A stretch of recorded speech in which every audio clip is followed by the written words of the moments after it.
Assalamualaikum warahmatullahi wabarakatuh. Perkenalkan, nama saya Nurul Huda, NPM 25403025. Saya dari kelas MIK LEL 4125.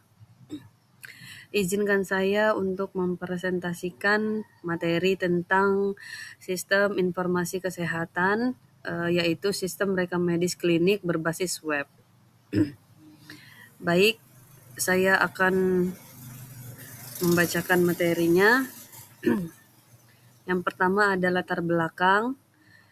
Perkembangan teknologi informasi telah membawa perubahan besar dalam berbagai bidang, termasuk sektor pelayanan kesehatan.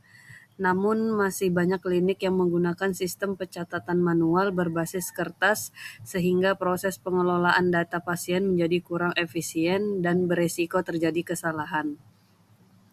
Kondisi ini menyebabkan tenaga medis mengalami kesulitan dalam mengakses riwayat kesehatan pasien secara cepat.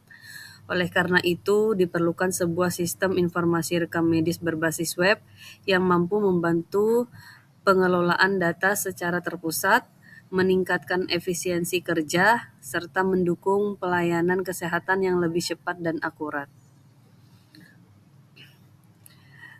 Selanjutnya, rumusan masalah. Yang pertama, bagaimana merancang sistem informasi rekam medis yang terintegrasi dan mudah digunakan. Yang kedua, bagaimana sistem dapat mempercepat proses pencatatan dan pencarian data pasien. Kemudian yang ketiga, bagaimana sistem informasi dapat meningkatkan efisiensi pelayanan di klinik.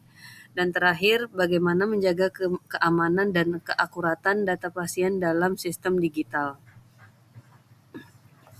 Adapun tujuan dari proyek yaitu mengembangkan sistem informasi rekam medis berbasis web, mengotomatisasi proses administrasi dan pencatatan pemeriksaan pasien, kemudian meningkatkan efisiensi kerja tenaga medis dan admin klinik, dan terakhir menyediakan laporan pelayanan kesehatan secara cepat dan akurat.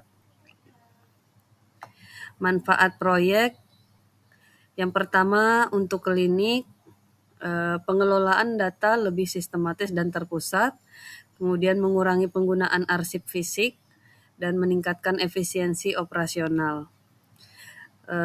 Selanjutnya, manfaat bagi tenaga medis yaitu akses cepat terhadap riwayat kesehatan pasien dan membantu proses diagnosis berbasis data historis. Dan terakhir, manfaat untuk pasien yaitu pelayanan lebih cepat, data kesehatan tersimpan secara aman dan berkelanjutan. Selanjutnya, ruang lingkup proyek. Fitur sistem, ada beberapa poin. Yang pertama ada registrasi pasien, rekam medis elektronik, manajemen dokter, jadwal praktik, riwayat pemeriksaan, laporan kunjungan pasien, manajemen pengguna. Dan batasan sistemnya yaitu sistem berbasis web digunakan pada satu klinik dan belum terintegrasi dengan BPJS atau sistem nasional.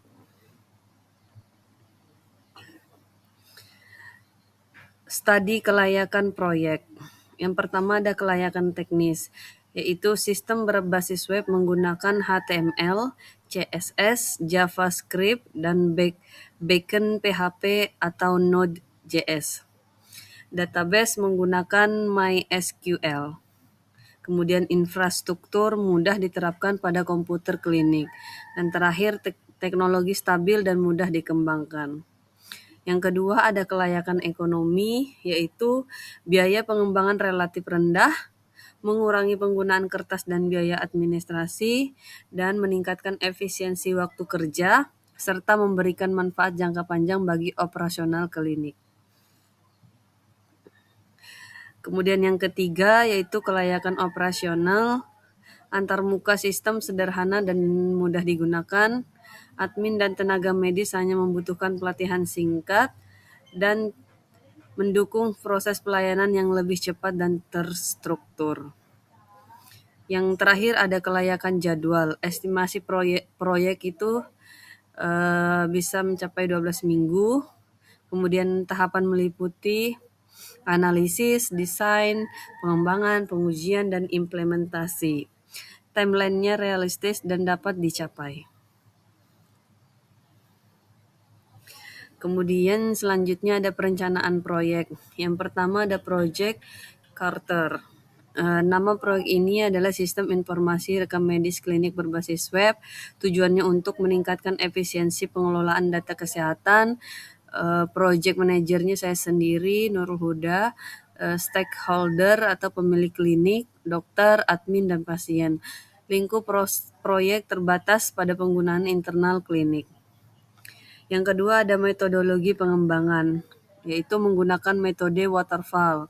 Tahapan dilakukan secara berurutan, yaitu analisis kebutuhan, desain sistem, pengembangan, pengujian, serta implementasi. Yang ketiga ada work breakdown struktur atau WBS, yaitu inisiasi proyek dan perencanaan sistem, kemudian pengembangan aplikasi, lalu pengujian sistem, selanjutnya ada implementasi dan pelatihan untuk pengguna. Yang keempat ada jadwal proyek, total durasi itu 12 minggu, analisisnya 2 minggu, desainnya 3 minggu, untuk pengembangannya 4 minggu, pengujian 2 minggu, serta implementasi 1 minggu. Manajemen resiko proyek. Yang pertama ada konsep manajemen resiko. Manajemen risiko adalah proses mengidentifikasi dan mengendalikan risiko dalam proyek, bertujuan untuk meminimalkan dampak negatif terhadap pelaksanaan proyek. Risiko dapat berasal dari aspek teknis, jadwal, sumber daya, dan keamanan sistem. Dilakukan secara berkelanjutan selama proyek berlangsung. Kemudian ada identifikasi risiko, yaitu keterlambatan penyelesaian proyek, kesalahan sistem atau bug saat implementasi, kemudian penolakan pengguna terhadap sistem baru, serta risiko kehilangan atau kebocoran data. Yang ketiga itu ada analisis risiko, terdiri dari 3, yaitu menilai tingkat kemungkinan atau probability. Yang kedua menilai dampak terhadap proyek atau impact. Yang ketiga ada mengklasifikasikan risiko, yang terbagi menjadi 3, yaitu rendah, sedang, dan tinggi.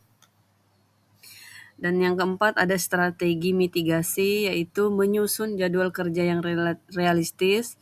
2, melakukan pengujian sistem secara menyeluruh.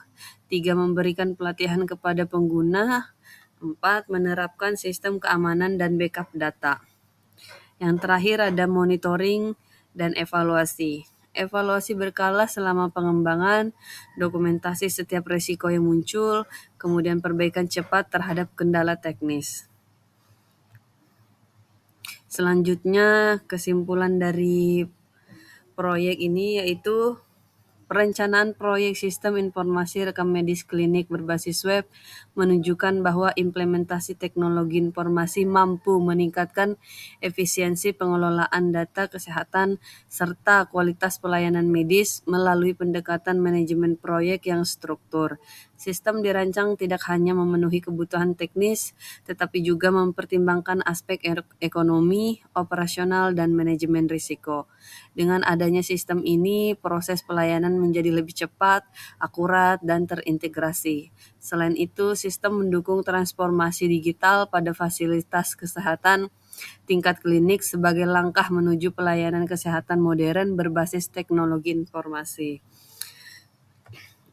Baik, mungkin itu saja presentasi dari saya. Apabila ada kesalahan atau kekurangan, saya mohon maaf. Terima kasih. Wassalamualaikum warahmatullahi wabarakatuh.